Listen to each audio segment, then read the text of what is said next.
as they are carried out in stealth, and the state of mind accompanying such acts are often well-tied, shrouded, and unregulated by clear criminal constructs. Fourth, corruption prevention is preferable to after-the-fact models of fighting corruption. It is more productive and cost-effective. Better to prevent the outbreak of a stitch than to seek to sow it after it ensues. These pragmatic considerations should guide our plans on this architecture. The focus should be on a system which will stand the test of time, Your Excellency. With this in mind, that while no anti-corruption system is fail-safe, ours should be reasonably able to withstand attack. On this reckoning, we should highlight lifestyle audit non-conviction-based asset recovery. Global anti-corruption best practices indicate that broad-based lifestyle audit non-conviction-based asset recovery presents the fairest and optimal method of frontally addressing corruption and unexplained wealth in both public and private contexts, though it is not without controversy. However, it is gratifying to note the receptiveness of our jurisprudence of lifestyle audits under Article 2864 of the Constitution. However, it is strictly limited in scope and outlook, as it only applies to certain public offices and only in respect of the asset declaration regime. Then again, there is no prescribed sanction beyond the declaration that property or assets acquired after the initial declaration of assets and which are not reasonably attributable to reasonable sources will be deemed to have been acquired in contravention of the Constitution. Further, this problem is exacerbated by the fact that our criminal anti-corruption provisions in the Criminal Offences Act 1960, Act 29, and other enactments look primarily to public officers. Private persons are only implicated if they corrupt or seek to corrupt public officers. Otherwise, private persons are not within the purview of our traditional anti-corruption fight. It is for the above and other considerations that the advent of the OSP regime took the fight against corruption beyond our traditional arena of public life and situated the fight squarely among public officers, politically exposed persons, and persons in the private sector, as reflected in the long title of the Act and copious sections under the Act in the specific context of asset recovery, that is, the third mandate of the OSP, which is to recover and manage the proceeds of corruption and corruption-related offenses in relation to public officers, politically exposed persons, as well as persons in the private sector. However, this mandate is largely in the context of conviction-based proceedings, though the OSP is mandated to exercise limited aspects of civil asset recovery under its declaration of property and income regime. Therefore, Your Excellency, the principle of lifestyle audit non-conviction-based asset recovery should be stamped in the Constitution to encompass public officers, politically exposed persons, and persons in the private sector suspected of having engaged or engaging in corruption and corruption-related activities. On the reckoning that the person must have legitimate sources of income sufficient to justify the interest in any property that that person holds. Therefore, where a person's resources far outstrip his legitimate income, the unexplained portion should be liable to confiscation. This will be a critical tool also to detect fraud and undeclared income for tax purposes. Thus, conviction after criminal proceedings should not be a condition precedent for asset recovery purposes. That is, proceedings on an application for a confiscation order or a restraint order should be civil and not criminal. Then again, the rules of evidence applicable to civil proceedings should apply to confiscation and restraint proceedings, and confiscation orders should have the effect of a judgment of the High Court appealable to the Court of Appeal. In relation to this, there should also be a reverse onus clause of a presumption of corruption tied to lifestyle audit. That is to say, in all proceedings, civil and criminal, there should be a presumption of corruption. One, where a person, whether in public or private life, is in possession of property or resources for which he cannot satisfactorily account for, or pecuniary resources and property disproportionate to his known legitimate sources of income should be deemed to have been obtained or received through corrupt means. And 2, a gift to a public officer by a person who has or seeks to have any dealings with the government or securing favors, unquote. This was in 1970. Then the military adventurers also jumped on the train and refrained. They all sought to justify their forceful takeover of government by pointing to corruption in the administration they wrestled power from. Here, General Ankra, one of the main architects of the overthrow of Nkrumah in 1966, he said, "We have been called upon to rescue the nation from the tyranny and corrupt practices of the past administration," unquote.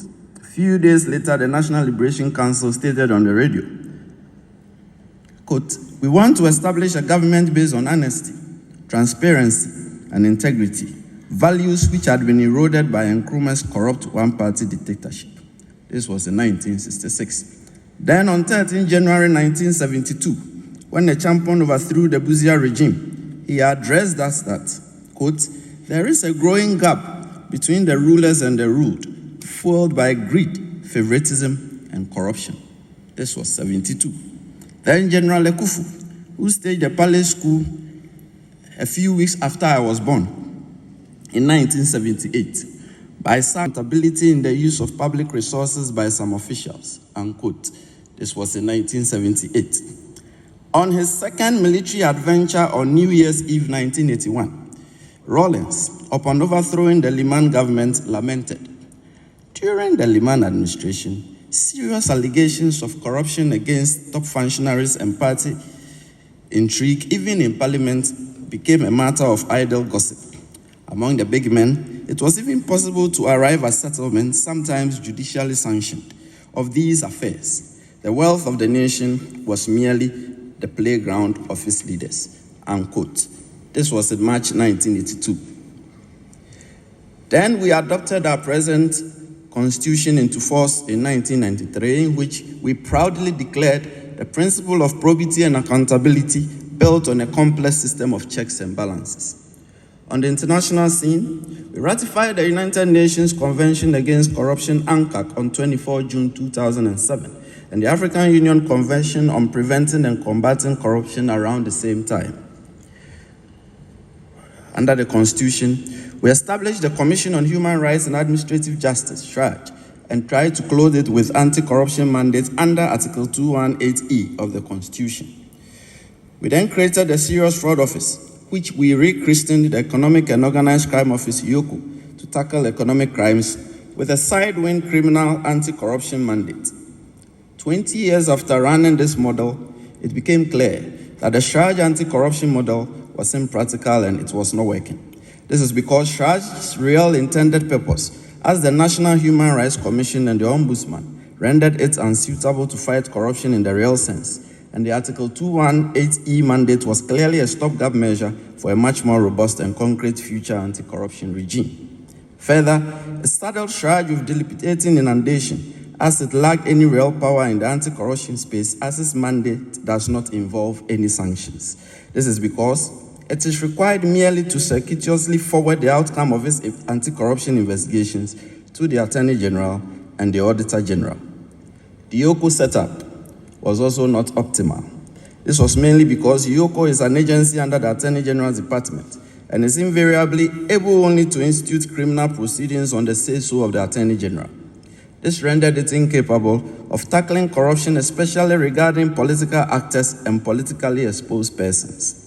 The need for an independent institution with an effective and all-encompassing anti-corruption mandate became increasingly pronounced, especially during the institution of the National Anti-Corruption Action Plan, NACAP, in 2014. The underlying philosophy of the NACAP is the recommendation of the establishment of an independent prosecution authority to effectively tackle corruption. The thinking was that the Attorney General, being a member of Cabinet and the chief legal advisor to the government, is not well suited to investigate and prosecute members of a government to which he belonged.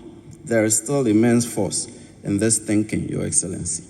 This was the chief consideration that informed the passage of the Office of the Special Prosecutor Act 2017, Act 959, which established the Office of the Special Prosecutor in 2018 as a flagship anti-corruption institution of the Republic with a unique fourfold mandate of investigating corruption and corruption-related cases, prosecuting suspected offenders, recovering and managing assets, and taking steps to prevent corruption.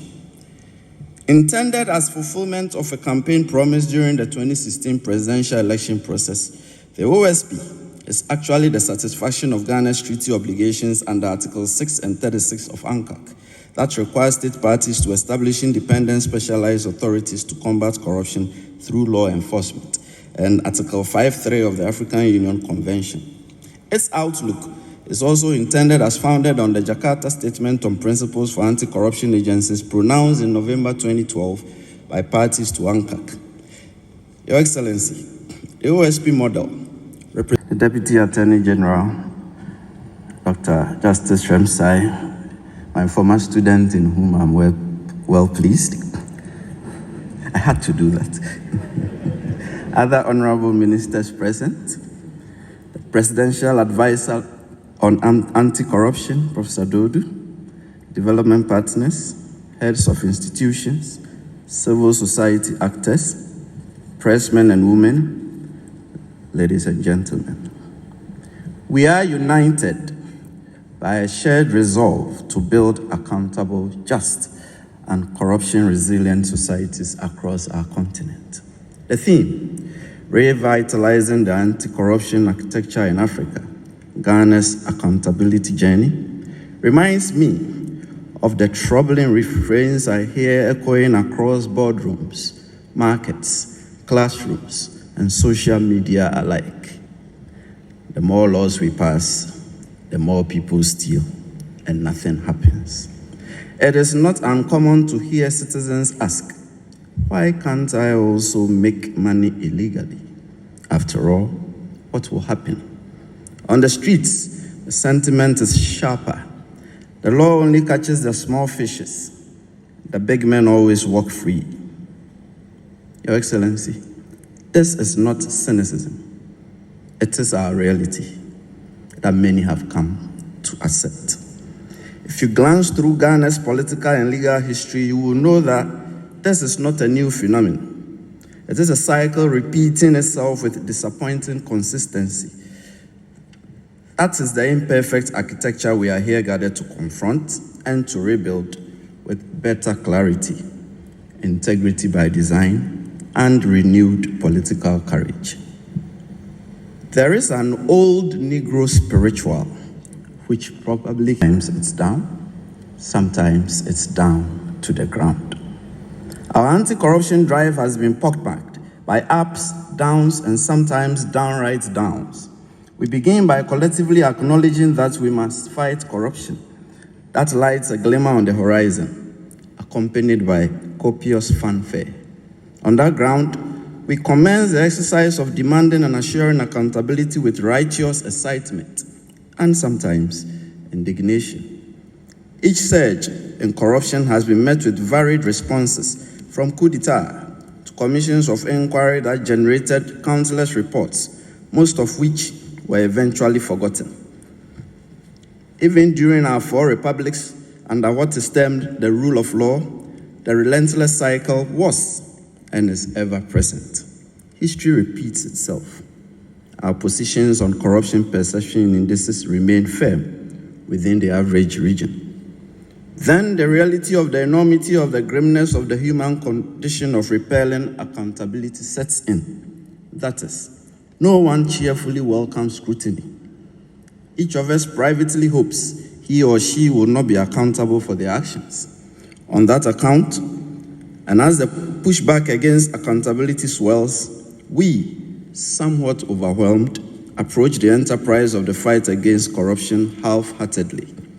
Then, by way of aggression, greed and individual interest starts eroding our efforts as rules are set aside and corruption permeates through. The glimmer on the horizon dims. Then we commence the process all over again. My recall of this reflection is not in the least intended to sound despair. It is aimed at awakening in us a renewed purpose to revitalize the anti-corruption architecture. For it is to our collective credit that when, by our own actions, the glimmer on the horizon dims, we have sought to rekindle it to a glow, even if dull, by not folding up, by not rolling over. Our restorative actions tell in us that deep down we abhor corruption, even when we paradoxically resign ourselves to some forms of corruption. And though our systems of fighting corruption may not be perfect, yet we keep retooling and reshaping them in the hope of fitting them to suit our purposes. It is as if we keep humming in our spirits a more melodious and less lamentatious version of that old Negro spiritual I alluded to signify hopefulness. Thus, we have embarked on our accountability journey throughout our quest of forging decent existence for ourselves. In our traditional setup, we hold high the principles of accountable stewardship. They are written all over our chieftaincy institutions and extended family systems. In statehood, they abound.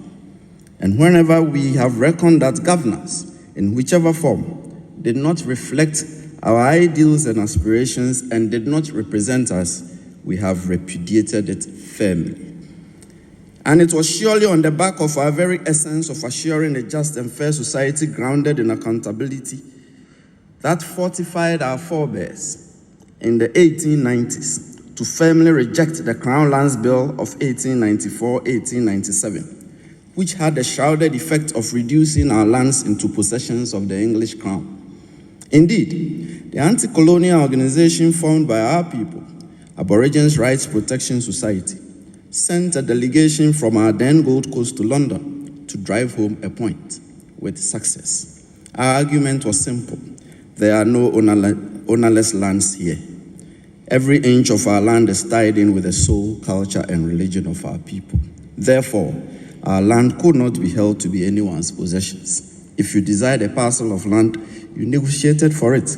If the colonial government acquired land, it ought to pay compensation to the owners. Thus, the principle was firmly established at Westminster that in our then Gold Coast, native law will remain and prevail with regard to the devolution of land. Upon this fight and push, we saved ourselves the calamity that befell some of our African brethren, whereby their ancestral and heritage lands were ceded off to colonialists and foreigners. We kept the torch up so our lighters would not dim. And so in 1948, our outright repudiation of high-handed and unaccountable governance and grand corruption through boycotts of European and Asian goods and a 5-day countrywide rout following the clearly unjustifiable and inexcusable killing of peaceful protesting ex-servicemen by a white police superintendent, forcefully imprinted on the minds of the colonialists that our then Gold Coast, which had been touted as a model colony, was slipping away irreversibly. The Watson Commission, which inquired into the 1948 occurrences in our then Gold Coast, observed that we are convinced that there's a widespread and rapidly growing feeling among the people that they are being governed without their consent and in a manner which makes them feel that the government is not their own. Unless prompt and bold action is taken, the present system of government cannot continue. The Gold Coast had slipped away. This was how we heralded our independence from colonial rule. We are set on our 4th republic now, and may this be our last. The Republican periods have been dot-marked by 5 successful military coups d'etat. It may well be that the fight against corruption has been a popular go-to rubric, either to get one elected or to enable one to seize power, as our history has shown. And though our efforts seem like disappearing acts, we have ever so much sought to make things work, and the refrain of the fight against corruption has underlined every government that has governed us. Indeed, the last 4 election cycles were battled out on the fight against corruption. And so, Your Excellency, it came to pass that we constituted about 50 corruption-related commissions of inquiry to stamp our opprobrium against corruption. Permit me to tell in quotes from the conclusions of some of these inquiries.